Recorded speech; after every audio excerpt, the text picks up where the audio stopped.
Welcome to Stuff You Missed in History Class, a production of iHeartRadio.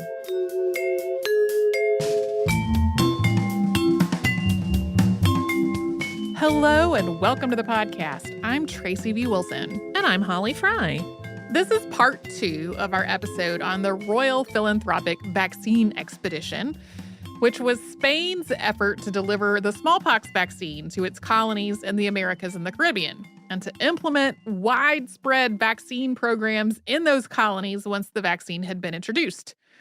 This expedition involved a human chain of boys from foundling homes and charity hospitals who acted as living hosts for this vaccine. Last time, we covered the basics of smallpox and how the vaccine made its way to other parts of the world and sort of the setup for Spain embarking on this. Today, we are going to talk about the expedition itself, which was authorized by royal charter on June 28, 1803. And as we noted in part 1, the method of vaccinating people for smallpox in the early 19th century was a little gruesome. And most of that detail is in the earlier episode, but you just got to refer back to it in talking about this. So just note. It will be in this episode as well. Although Guatemalan Dr. Jose Flores had advised the Council of the Indies on how to approach this expedition, the person who was actually tasked with carrying it out was Expedition Director Francisco Xavier de Balmis y Berenguer. Balmis was a physician and army surgeon who had been born in 1753. He had been named honorary surgeon of the Chamber of King Carlos IV of Spain, and he had gone on earlier voyages to the Americas to study and collect medicinal plants. So he already had some experience at sea and some familiarity with some of their destinations. Balmis was also experienced at administering vaccines. He had been one of the foremost vaccinators in Madrid. He had also translated French physician Jacques-Louis Moreau de la Sartre's historical and practical treatise on the vaccine into Spanish. And in addition to carrying the vaccine to the Americas, this voyage would also carry Spanish-language copies of this book to distribute to health authorities while they were there.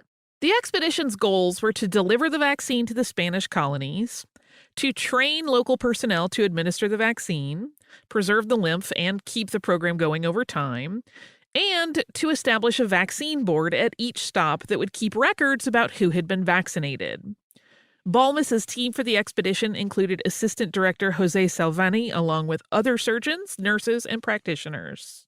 The only woman aboard was Isabel de Zendala y Gomez, who was the rectoress of the Casa de Expositos, or the Foundling House, in La Coruña, Spain.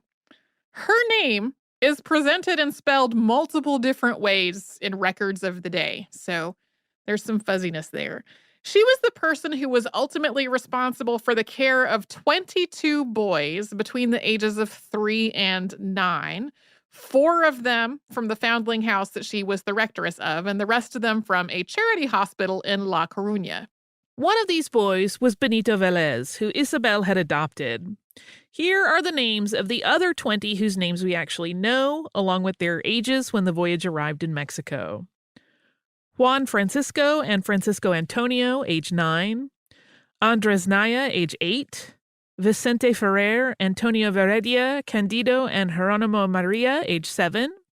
Clemente, Domingo, Nayo, Jose Manuel Maria, and Jacinto, age 6.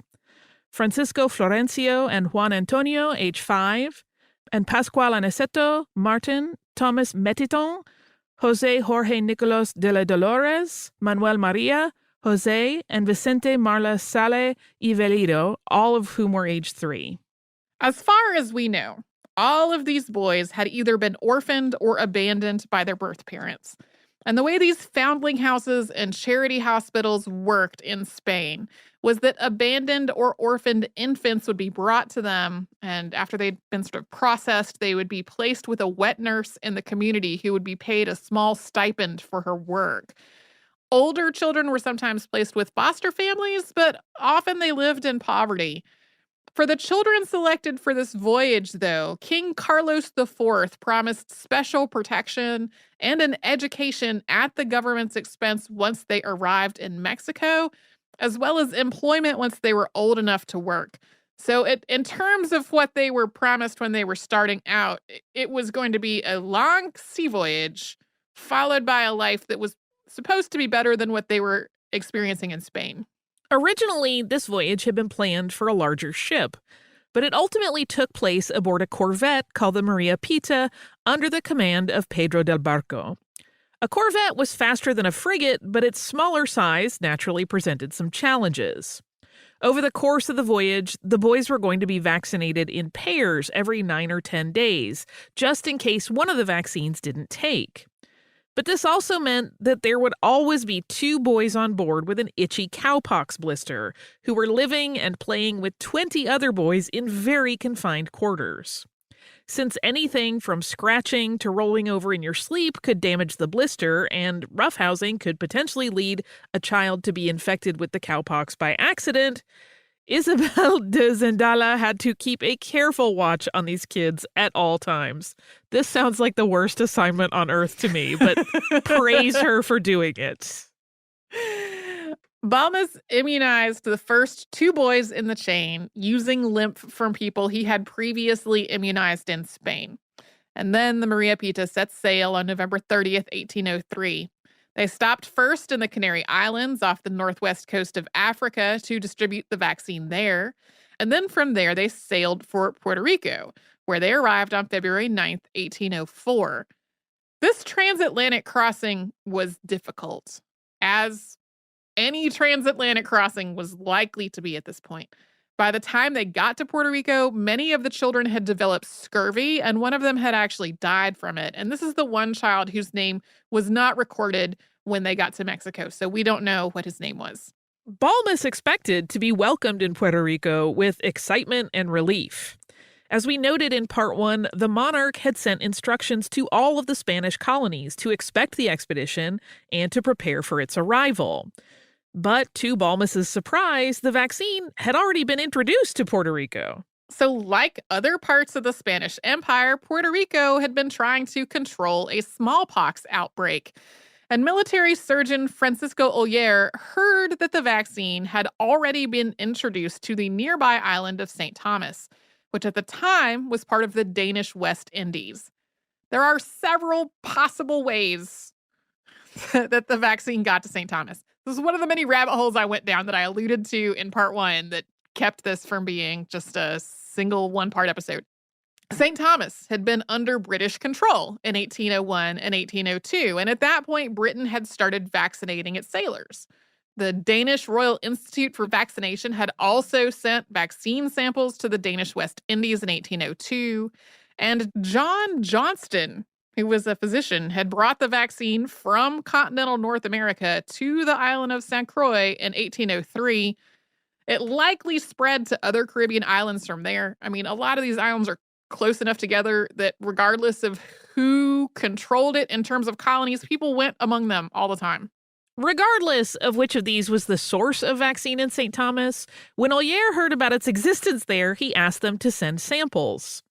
The first ones he got had no effect when he tried to use them, but his second attempt worked. Even though Governor Ramon de Castro knew that the expedition was on its way, he thought that the situation in Puerto Rico was too dire to wait around for it, so he instructed Oller to start distributing the vaccine widely. However, the governor did insist that his administration do everything they could to make sure the expedition's time in Puerto Rico went smoothly to avoid ruffling any feathers for having taken this initiative. This did not work at all. Balmis took the existing vaccine program in Puerto Rico really badly. A lot of colonial accounts about this expedition really describe him as being arrogant and stubborn. This included writing off local health authorities as ignorant and inexperienced, even if they had already conceived and implemented an entire vaccination program on their own before he got there. In Puerto Rico, this led to a prolonged dispute in which Balmis tried to publicly undermine what Oller had done and claim that the vaccine that Oller was using was ineffective. Since Oller had already vaccinated more than 1,500 people at this point, this was a problem. Also, in the window between when the vaccine was introduced to Puerto Rico and when Balmis arrived, people had been so excited about vaccines that children literally vaccinated each other as a game. So, some of Balmis's concerns about efficacy were probably pretty well founded. So Balmis pointed out a couple of cases in which someone who Ollier had vaccinated later developed smallpox or developed a cowpox sore after being revaccinated by someone from the expedition. It is likely this really happened because things are not 100% effective. Ollier, on the other hand, noted that these were outliers and that the vast majority of people who were revaccinated after the expedition arrived had no reaction to that vaccine at all. So their earlier vaccine had presumably been effective. Both the governor and Ollier sent lengthy correspondence back to Spain describing a lot of hostility and arrogance on Balmis's part. Overall, as you have just heard, this first stop in the Americas did not go well for the expedition. They spent 4 weeks in Puerto Rico, and although they administered vaccines, they did not set up a vaccine board to keep standardized records for the program. Then they faced a prolonged wait for favorable winds before they could set sail again, and it took so long that they had to seek out additional unvaccinated children to bring on board with them to keep that chain going. Even then, by the time they finally made landfall again in Venezuela, they had no unvaccinated children remaining on board, and only one cowpox sore that was ready to produce vaccine. The expedition nearly failed at this point, something Balmis squarely blamed entirely on Puerto Rico. However, the chain was not broken at this point. Balmis's team was able to vaccinate 28 children in Puerto Cabello, Venezuela, before they moved on. We'll talk about where the expedition went from there after a quick sponsor break.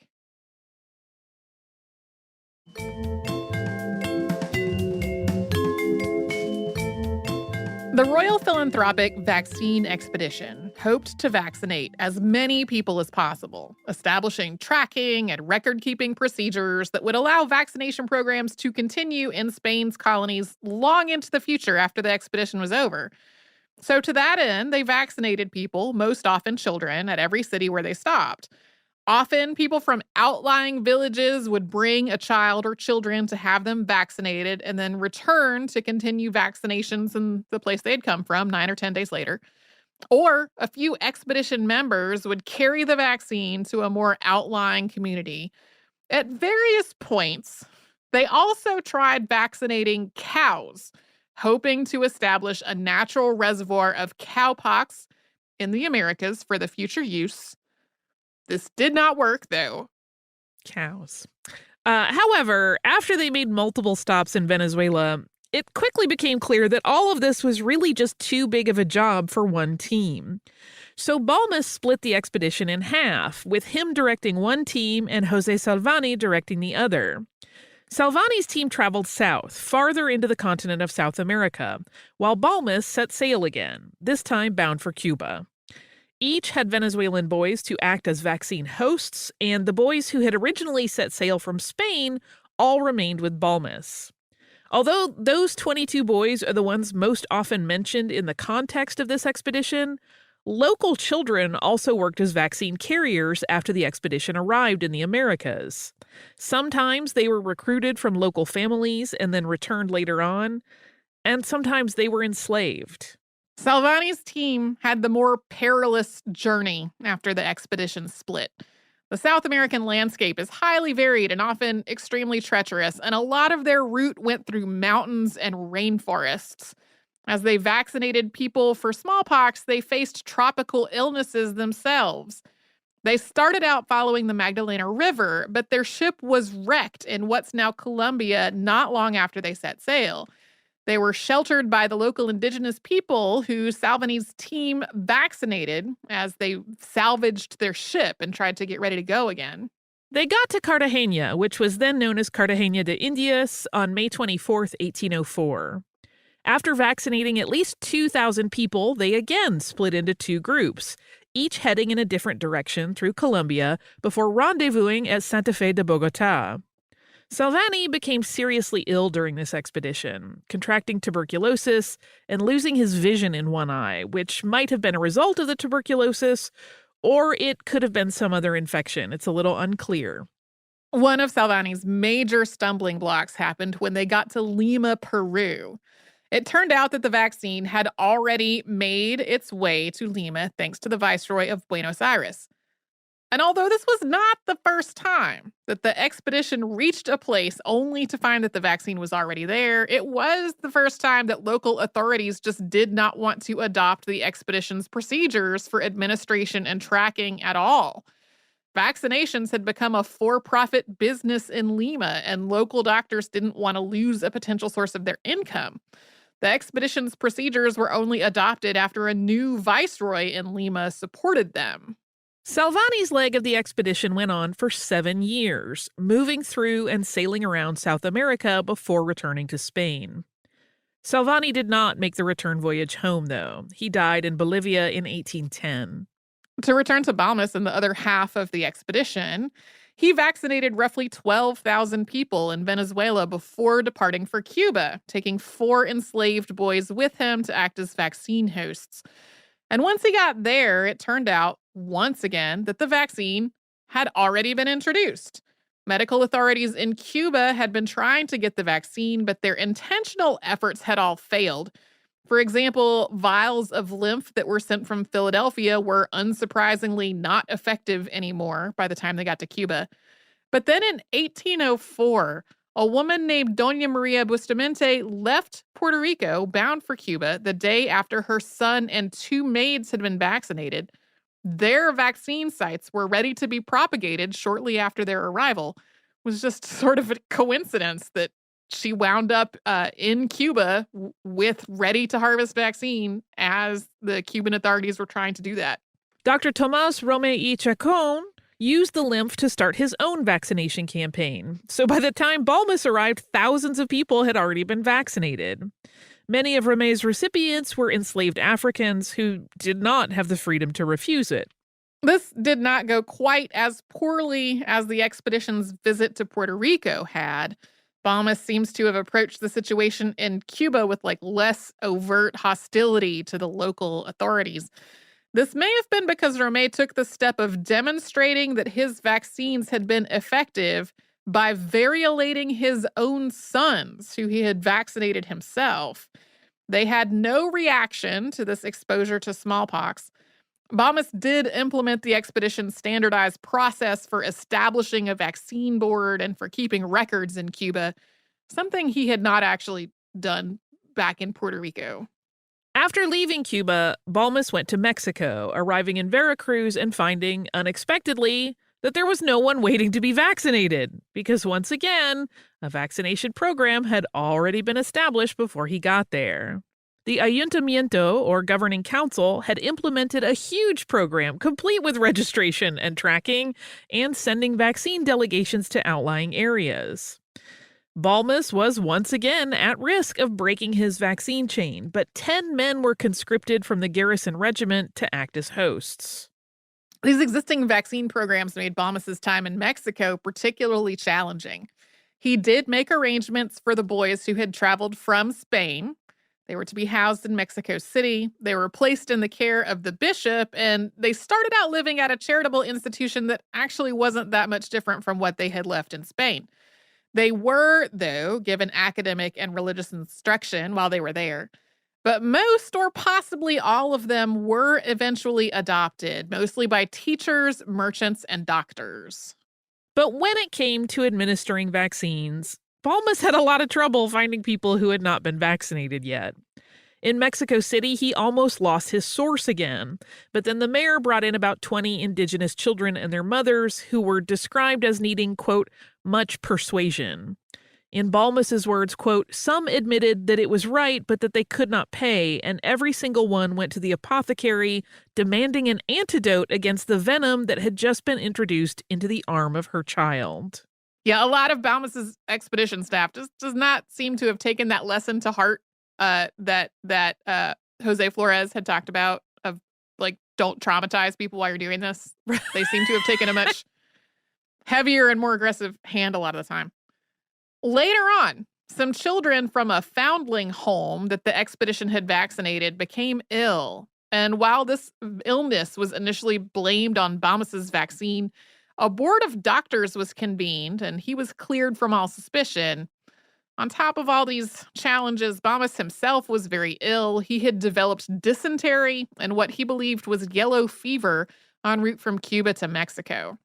Balmis continued westward through Mexico.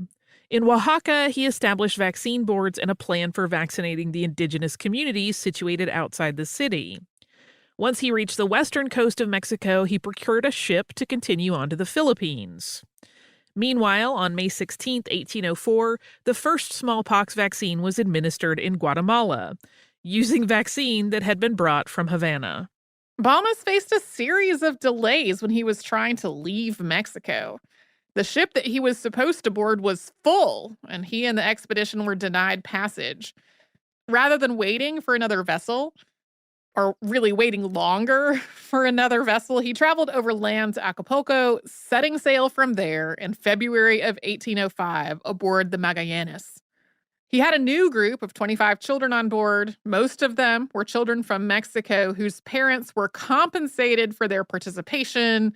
These children were to be returned to Mexico after this leg of the expedition was over. They were once again in the care of Isabel de Zendala y Gomez, who remained on board, even though her contract had only been for the trip to Mexico. Conditions on the Magallanes were much worse than they had been on the way to the Americas from Spain, though. They were very overcrowded. The ship was generally pretty filthy. It was a situation where he traveled to another port of departure and got a different ship because he didn't want to wait as long as he would have had to otherwise. But their accommodations were not great. And again, 24 kids crammed into that. Yes, with 2 of them at a time having a cowpox sore that has to be carefully monitored. Balmis's team vaccinated an estimated 20,000 people in the Philippines and established a vaccine board before continuing on to Macau, which is part of China today, but at that point it was a Portuguese colony. Since this was a short trip, he needed only 3 children to carry the vaccine. From Macau, they traveled to other parts of China. Authorities in Canton, which was controlled by the Spanish Royal Philippine Company, refused to cooperate with the expedition. So Balmis instead took the vaccine to the British East India Company. They rounded Africa and stopped at the British island of St. Helena on the way back to Spain, where they arrived in July of 1806, having circumnavigated the globe. After this expedition, Balmis was appointed Spain's Inspector General of the vaccine. Sometime around 1808 or 1809, during the Peninsular War, French forces sacked his house in Madrid. That was probably when his personal journals that detailed this expedition were lost. His personality seems to have been unchanged during this time. He expressed repeated frustrations that he was not getting enough correspondence from Salvani about his progress, which was still ongoing through South America at this point. His frustrations were in spite of the fact that warfare was slowing down the mail from South America back to Europe. He also accused Salvani of being intentionally slow in all of this, even though he was covering an enormous amount of difficult terrain during these years of the expedition. Balmis sounds real crabby. In 1809, Balmis returned to Mexico to evaluate the situation, check in on vaccine boards, reestablish lymph supplies where they had been lost, and try to find a local source of cowpox if the human-to-human chain should break again. He was still there when the Mexican War of Independence started. He got back to Spain in 1813. He was King Fernando VII's chamber surgeon, and in 1816 he was elected to the Royal Academy of Medicine. Balmis died in Madrid on February 12, 1819, at the age of 65. We will talk about the impact and the legacy of this expedition after another quick sponsor break.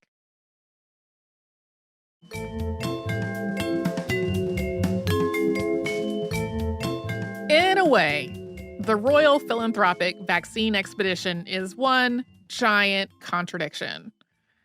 Smallpox only existed in the Americas because Europeans introduced it there, either through their own bodies or through the bodies of enslaved Africans who had no choice in all of this. And this effort to control smallpox was only possible because Spain had already developed such a massive colonial administrative state with methods of communication and payment and organization all ready to go. So this expedition essentially approached a serious life or death problem by building on the source of that problem. It used a bureaucracy that had exploited and subjugated and in some cases forcibly converted indigenous peoples to then offer them the vaccine to an illness that they had introduced. Also, as we noted in part 1, although King Carlos IV had some humanitarian goals with this expedition, parts of it also rested on exploitation. In some places, enslavers tried to protect their investments and productivity by seeking out vaccines for their enslaved workforce, who had no autonomy over their own bodies and did not have the freedom to consent to this vaccine. And on the enslavers' part, this wasn't just about productivity. It was also about racism and the racist idea that people of African descent were dirty or were breeding disease. Over time, this idea spread to free people who were living in poverty as well, and mass vaccination campaigns targeted poor people by force. Many, many aspects of the Royal Philanthropic Vaccine Expedition would just not hold up today in terms of everything from medical ethics to vaccine safety to general human rights issues. Just focusing on those children who acted as carriers, there were 62 of them known to have participated during the course of the expedition. 4 of them died as a result of their involvement. We didn't specifically say before the break, but those children that were supposed to be returned to Mexico were returned to Mexico. The fact that their parents had been compensated to send them on a voyage where they would act as human hosts for a vaccine, I mean, that's not a thing that would probably be done today. Fingers crossed. But at the same time, taking all of that into consideration, this was a pretty colossal achievement. It's hard to tell just how colossal, though. Estimates of how many people the expedition directly immunized are all over the place. You'll find numbers anywhere from 100,000 to 300,000 people. But the whole point was to establish vaccine programs that would continue after the expedition had moved on. And it's hard to tell exactly how many people that affected. Even though the expedition established record-keeping procedures in most of the places it visited, many of those records have since been lost through changes in colonial administration, revolutions, and wars. And really, local responses to the vaccine were all over the place. Some cities and towns held parades to welcome the arrival of the vaccine, and people eagerly awaited their turn, while others practically revolted at the idea. In Oaxaca, for example, a mandatory vaccine program was ended after 5 years because of an uprising against it. In some places, the vaccine programs the expedition established kept going in spite of all of that, and in some cases, they lasted for decades or even more than a century. But maintaining an arm-to-arm source of a vaccine is actually really hard. You want to vaccinate everyone because you want to eliminate smallpox, but at the same time, you need enough people who aren't already vaccinated to continue to act as vaccine hosts. So in Mexico City, for example, this led to a whole process to try to ensure that 164 children every year, preferably babies, were left unvaccinated. The responsibility for